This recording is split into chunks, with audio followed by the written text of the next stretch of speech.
Radio Kantipur, radio राष्ट्रको।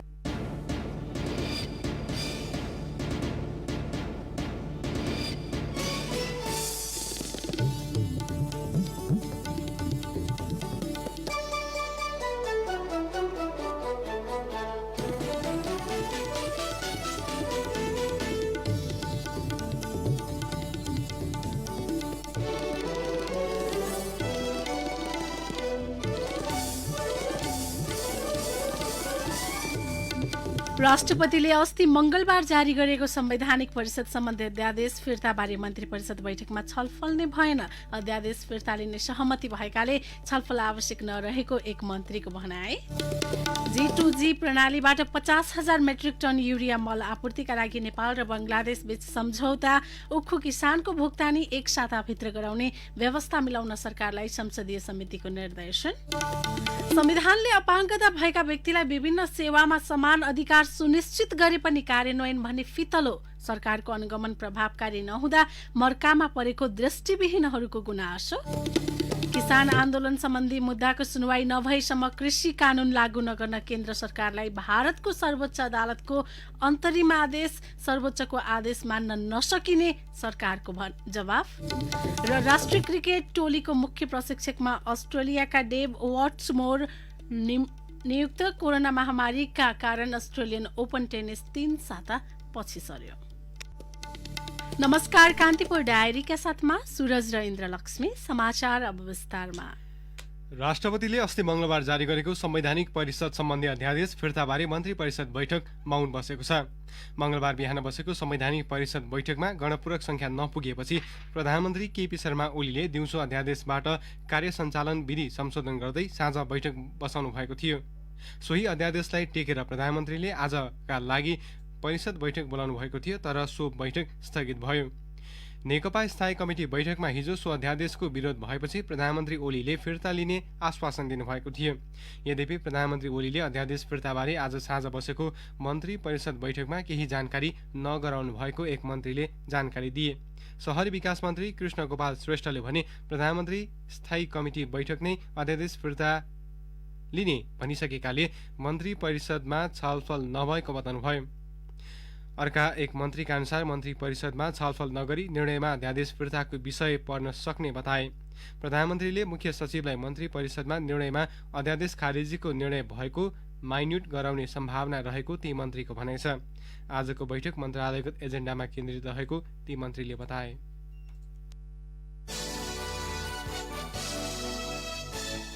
नेपाल र बंगलादेश सरकार बीच 50,000 मेट्रिक टन युरिया मल आपूर्तिका लागि सम्झौता भएको छ। बंगलादेशको राजधानी ढाकामा एक कार्यक्रम बीच कृषि तथा पशुपक्षी विकास मन्त्रालयका तर्फबाट कृषि सामग्री कम्पनी लिमिटेडका प्रबन्ध सञ्चालक नेत्र बहादुर भण्डारी र बंगलादेश केमिकल इन्डस्ट्रिज कर्पोरेसनका अध्यक्ष मोहम्मद एमिन उल अहसनले हस्ताक्षर गर्नुभयो। कृषि मन्त्रालयका प्रवक्ता हरिबहादुर केसीले आज एक विज्ञप्ति जारी गर्दै 50,000 मेट्रिक टन युरिया मल बल्क र कार्गो गरी 4 चरण नेपाल निर्यात गर्ने सहमति भएको जानकारी दिनुभएको छ।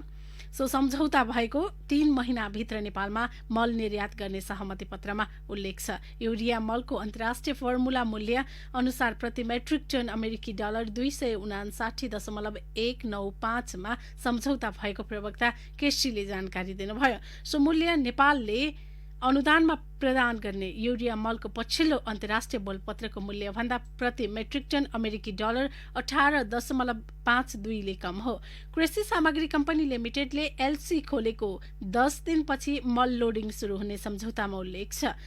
बंगलादेशबाट सो परिमाणको मल आयातसँगै मल अभावको समस्या हल हुने मन्त्रालयका प्रवक्ता केसीले जानकारी दिनुभयो।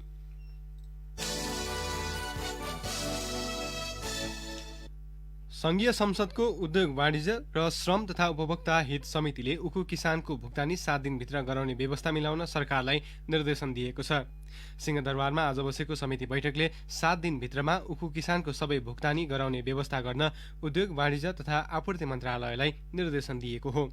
समिति सभापति विमल प्रसाद श्रीवास्तवले उखु कृषकलाई 7 दिनभित्र भुक्तानी गराउने काम सम्पन्न गरी सोको विवरण समितिमा उपलब्ध गराउन निर्देशन दिनुभएको बताउनुभयो। यस्तै समितिले देशभरका श्रमिकहरूले पारिश्रमिक पाए नपाएको सम्बन्धमा अनुगमन र कारबाही गरी 15 दिनभित्रमा समितिमा प्रतिवेदन पेश गर्न श्रम रोजगार तथा सामाजिक सुरक्षा मन्त्रालयलाई निर्देशन दिएको छ।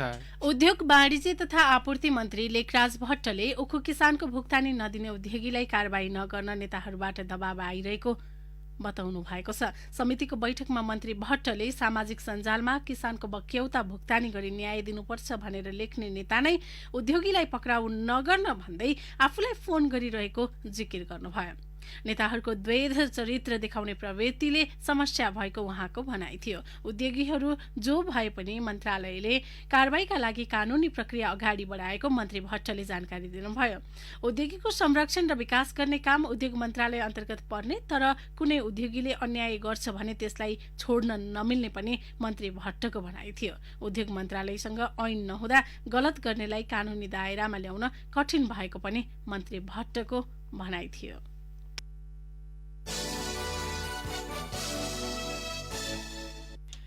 नेपालमा 95% कोरोना संक्रमित संक्रमण मुक्त भएको स्वास्थ्य तथा जनसङ्ख्या मन्त्रालयले जनाएको छ। कुल संक्रमित 2,51,692 मध्ये 2,40,363 जना संक्रमण मुक्त भएका छन्। यो कुल संक्रमितको 95.5% हो। पछिल्लो 24 घण्टामा 947 जना संक्रमण मुक्त भएर डिस्चार्ज भएका छन्। स्वास्थ्य मन्त्रालयका अनुसार 6,588 पीसीआर परीक्षण हुँदा मुलुकभर 776 जनामा संक्रमण पुष्टि भएको छ। नयाँ थपिने संक्रमितको तुलनामा संक्रमण मुक्त हुनेको संख्या बढिरहेपछि सक्रिय संक्रमितको संख्या 9,580 छ, जुन कुल संक्रमितको 3.81% मात्र हो। पछिल्लो 24 घण्टामा काठमाडौँ उपत्यकामा थप 363 जनामा कोरोना संक्रमण पुष्टि भएको छ। यस्तै पछिल्लो 24 घण्टामा कोरोना संक्रमणबाट थप 6 जनाको मृत्यु भएको छ। यो सँगै नेपालमा संक्रमणबाट मृत्यु हुनेको कुल संख्या 1,749 पुगेको छ।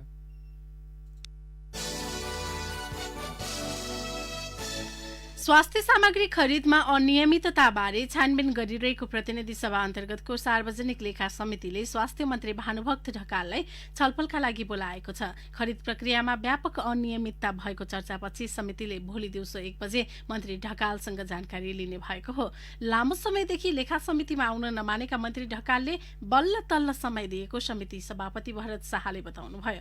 स्वास्थ्य मन्त्रीका साथै स्वास्थ्य सचिवलाई पनि बैठकमा बोलाइएको छ।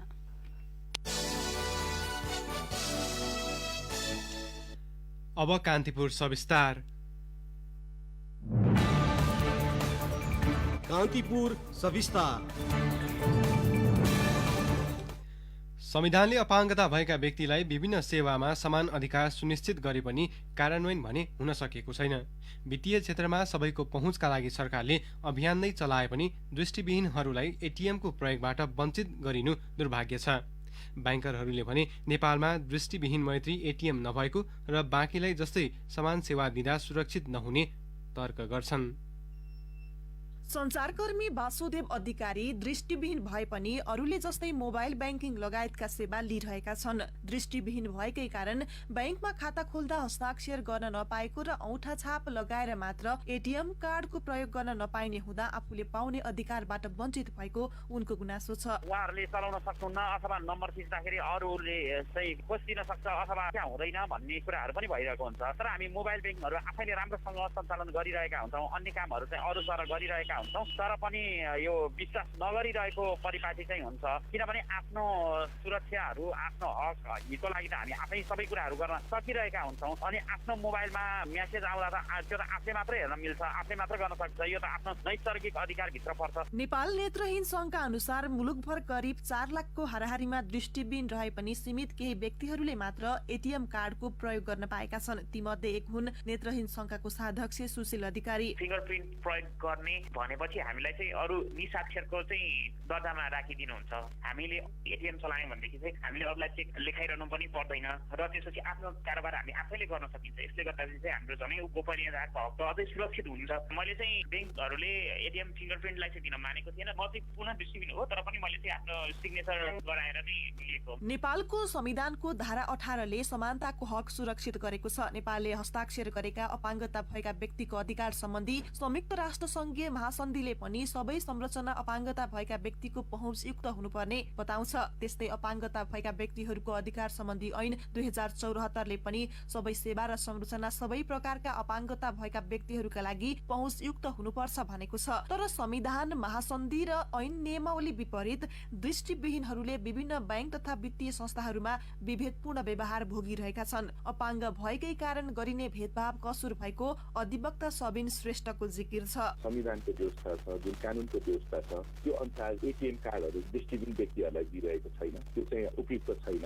अपाङ्गता भएका व्यक्ति वा दृष्टिविहीन व्यक्तिले पनि स्वतन्त्र रूपले आफैले चलाउन सक्ने किसिमले एटिएमको व्यवस्थापनहरू पनि गर्नलाई ब्याङ्कहरू पनि उत्तरदायी छन् र त्यसरी भेदभाव गर्यो भने चाहिँ त्यो भेदभाव चाहिँ कसुरको रूपमा हुने व्यवस्था पनि नेपालको कानुनले चाहिँ गरेको छ। दृष्टिविहीनहरूलाई एटिएम सुविधा दिने बारे नियामक निकाय, केन्द्रीय बैंक र बैंकहरूबीच छलफल नभएको पनि होइन। त्यस्तै उनीहरूले गर्ने ब्रेल हस्ताक्षरको वैधानिकता बारे पनि छलफल हुन जरुरी छ। तर सुरक्षाको प्रत्याभूति हुन नसक्ने भन्दै बैंकहरू यो विषयमा संवेदनशील देखिँदैनन्। नबिल बैंकका अधिकांश एटिएममा ब्रेल राखिएको प्रमुख कार्यकारी अधिकृत अनिल केसरी शाह बताउँछन्। विदेशमा मैले देखेको छु दृष्टिविहीनहरूले पनि ट्रान्ज्याक्सन नर्मल जस्तो नै गरिरहेको भएको छ। त्यस्तै किसिमको सेफगार्डहरू यहाँ लिएर आएर पनि गर्न सकिन्छ कि भन्ने मलाई चाहिँ लागेको छ। त्यही भएर हाम्रो एटिएममा यो ब्रेल पनि राखेको छौँ। अब यो चाहिँ फेरि एउटा ब्याङ्कले मात्रै गरेर या ब्याङ्क क्षेत्रले मात्रै गरेर पनि होइन, राष्ट्र ब्याङ्क, हाम्रो जुडिसियरी सबैजना मिलेर चाहिँ कसरी एउटा सेफ इन्भाइरोमेन्ट बनाउँ कि यो खोल्नु त खोल्ने, त्यसपछि चाहिँ एकदम साथ उहाँहरूलाई नै होइन फ्रडको बाटो चाहिँ नोक्सानी नहोस् भनेर त्यो गर्न चाहिँ पर्छ जस्तो लाग्यो। यता नियामक निकाय राष्ट्र ब्याङ्कले भने अपाङ्गता भएका व्यक्तिहरूका लागि भनेर कुनै फरक नीति नल्याएको जनाएको छ।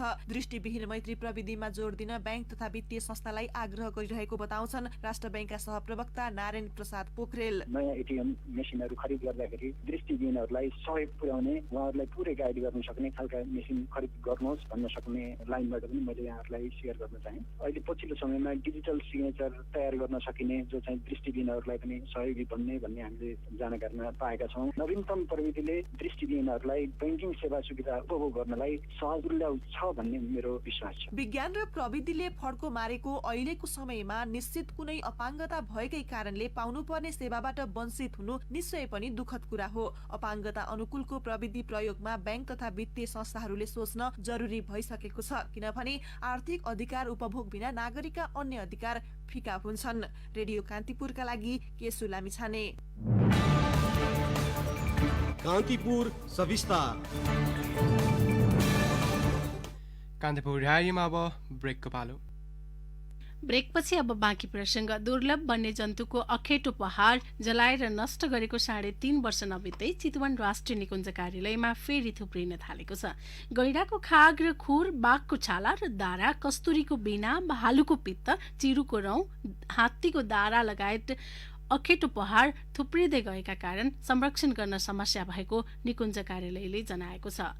अखेटो पहाड भण्डारणको उचित व्यवस्था नभएका कारण संरक्षण गर्न समस्या भएको निकुञ्जका सूचना अधिकारी एवं सहायक संरक्षण अधिकृत लोकेन्द्र अधिकारीको भनाइ छ। उहाँका अनुसार निकुञ्जमा गैंडाका 146 वटा खाग संकलन भएका छन्।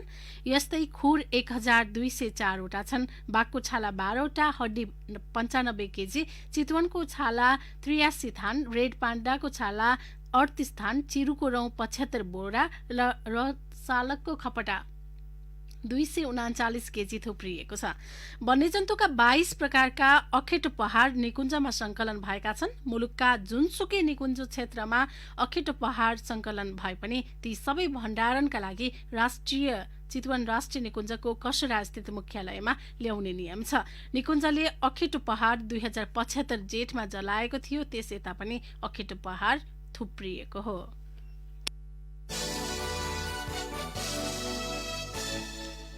नेपाल भारत बीच नियमित उडान सुरु भएको छ। कोरोना संक्रमणका कारण करिब 9 महिनापछि काठमाडौँ नयाँ दिल्ली उडान पुनः सञ्चालनमा आएको हो।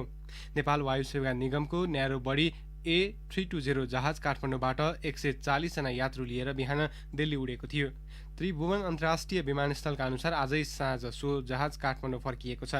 नेपालको राष्ट्रिय ध्वजावाहक नेपाल वायुसेवा निगम र भारतको एयर इन्डियाले दैनिक काठमाडौँ नयाँ दिल्ली उडान गर्नेछ।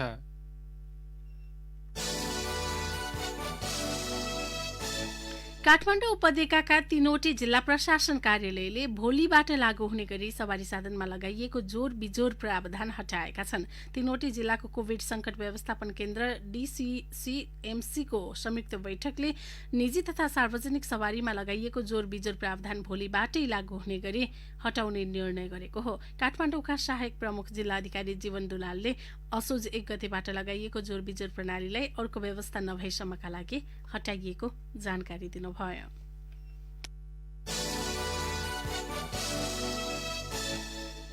लट्ठा अभावमा गण्डकी प्रदेशमा निर्माणाधीन 23वटा झोलुङ्गे पुल अलपत्र परेका छन्। गण्डकीको भौतिक पूर्वाधार विकास मन्त्रालयका सचिव रामचन्द्र श्रेष्ठले चालु आर्थिक वर्षको वार्षिक कार्यक्रममा समेटिएका 121 पुलमध्ये 23वटा पुल अलपत्र परेको बताउनुभयो। प्रदेश सरकारले चालु आर्थिक वर्षमा 121वटा पुल निर्माण गर्ने लक्ष्य लिएको थियो। झोलुङ्गे पुल निर्माणका लागि प्रदेश सरकारले चालु आर्थिक वर्षमा 36 करोड 84 लाख 25 हजार र गत आर्थिक वर्षमा 42 करोड 84 लाख 16 हजार रुपियाँ बजेट विनियोजन गरेको छ। लट्ठा उपलब्ध भए गोर्खा, बागलुङ, कास्की, स्याङ्जा र लमजुङका 15वटा झोलुङ्गे पुल तत्कालै निर्माण हुने उहाँको भनाइ छ। 121 पुलमध्ये करिब 60वटा पुलको DPR तयार भएको सचिव श्रेष्ठको भनाइ छ। नेपालमा लट्ठा चीन र भारतबाट आउँछ। कोरोना संक्रमणका कारण त्यहाँबाट लट्ठा आउन नसकेको सचिव श्रेष्ठको भनाइ छ।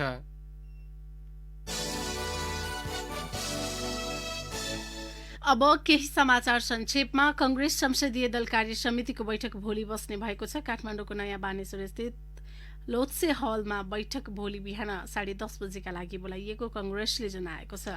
मालपोत कार्यालय तुलसीपुर दाङका कार्यालय प्रमुख मालपोत अधिकृत नरेश कुमार खड्का, मुद्दा फाँटका नायब सुब्बा केशव राज अधिकारी, मोड फाँटका नायब सुब्बा पुष्पराज गिरी र कार्यालय सहयोगी मीनराज गैरी विरुद्ध अख्तियारले 12,80,000 रुपियाँ बिगो माग दावी गर्दै विशेष अदालतमा भ्रष्टाचार मुद्दा दायर गरेको छ।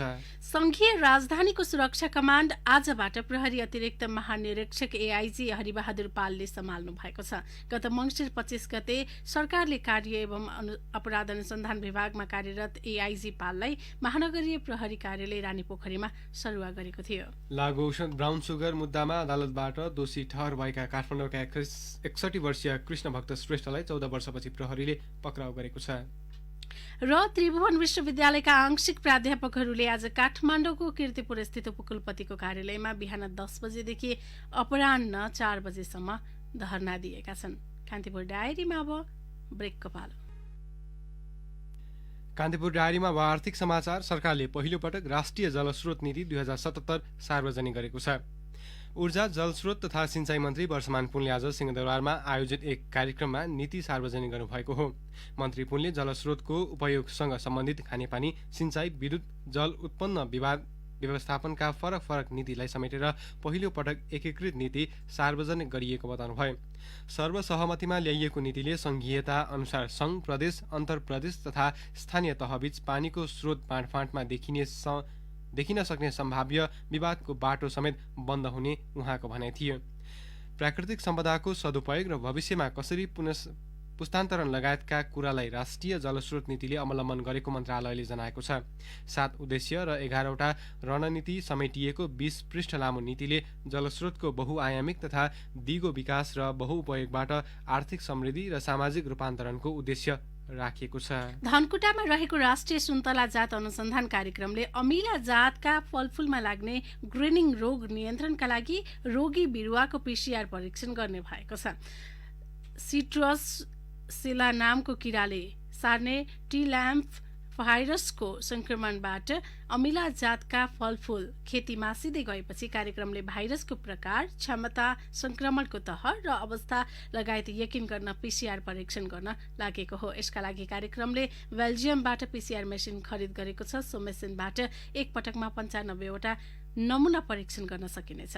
कार्यक्रमका प्रमुख उमेश आचार्यका अनुसार सुन्तला र कागतीको परीक्षणलाई प्राथमिकतामा राखिएको छ। सिट्रस ग्रीनिङ रोगले अमिला जातका फलफूलको व्यावसायिक उत्पादन लिइरहेका मध्य पहाडी क्षेत्रका 44 जिल्लाका 60% बगैँचा प्रभावित भएका छन्। शेयर कारोबार हुने साताको अन्तिम दिन पनि धितो पत्र बजार ओह्रालो लागेको छ। शेयर कारोबार मापक नेप्से परिसूचक आज 22.70 अङ्कले घटेर 2032.51 बिन्दुमा पुगेर बन्द भएको छ।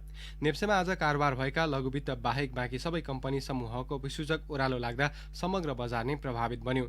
नेप्सेमा आज कुल 195 कम्पनीका 61,604 कारोबारबाट 1,41,14,460 किता शेयर किनबेच भए, जस अन्तर्गत 6,76,98,90,000 रुपैयाँ बराबरको कारोबार भएको नेपाल स्टक एक्सचेन्जले जनाएको छ।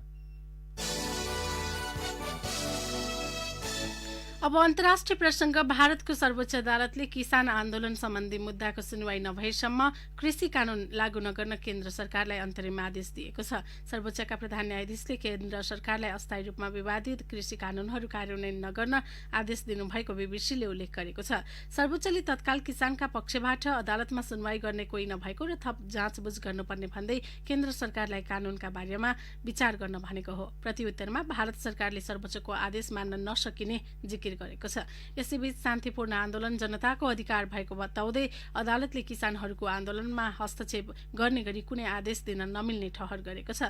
किसानहरूको विरोधले शान्ति भङ्ग गरेको भन्दै परेको रिटमा सुनवाई गर्दै सर्वोच्चले कुनै हस्तक्षेप गर्न नमिल्ने जनाएको हो।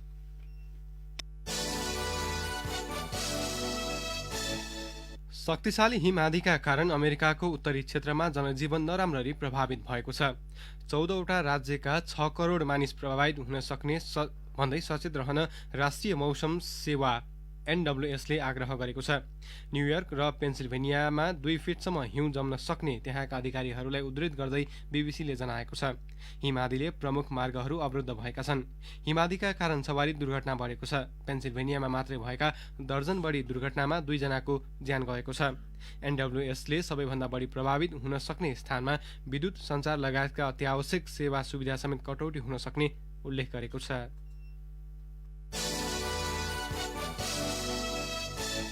अब खेल समाचार। राष्ट्रिय क्रिकेट टोलीको मुख्य प्रशिक्षकमा अस्ट्रेलियाका डेभ वाटमोर नियुक्त भएका छन्। नेपाल क्रिकेट संघ क्यानले आज एक विज्ञप्ति जारी गर्दै खुला प्रतिस्पर्धाबाट 66 वर्षीय वाटमोरलाई मुख्य प्रशिक्षक नियुक्त गरिएको उल्लेख गरिएको हो। श्रीलङ्कामा जन्मिएका उनी सन् 1979 देखि 1 वर्ष अस्ट्रेलियन राष्ट्रिय टिमका सदस्य थिए। उनले 7 वटा टेस्ट र वन डे क्रिकेटमा अस्ट्रेलियाको राष्ट्रिय जर्सी लगाएका थिए।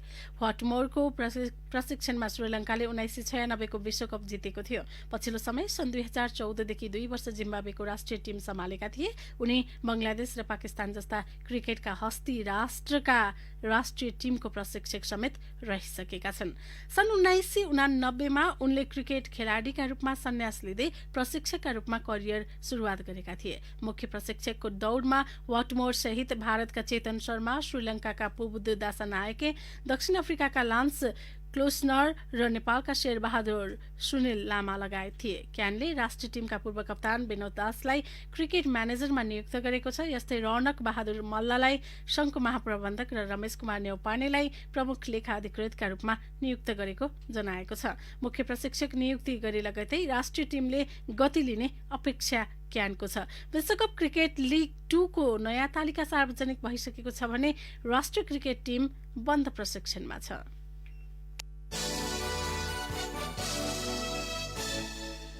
वर्षको पहिलो ग्रान्ड स्लाम टेनिस प्रतियोगिता अस्ट्रेलियन ओपन 3 सातापछि धकेलिएको छ। जनवरी 18बाट 31 सम्म हुने प्रतियोगिता कोरोना भाइरस महामारीका कारण 3 सातापछिबाट मात्र सुरु हुने भएको हो। एटीपीले टेनिसको सन् 2021 को पहिलो 7 हप्ताको खेलतालिका सार्वजनिक गर्दै अस्ट्रेलियन ओपन 8 फेब्रुअरीबाट मात्र सुरु हुने उल्लेख गरेको छ। प्रतियोगितामा सहभागी हुने खेलाडी जनवरी 15 सम्ममा मेलबर्न पुग्नुपर्ने र खेल अघि 14 दिन अनिवार्य क्वारेन्टिनमा बस्नुपर्ने बाध्यात्मक नियम एटीपीले लगाएको छ। सो अघि छनौट चरणका खेलहरू जनवरी 10 देखि 4 दिन कतारमा हुनेछन्।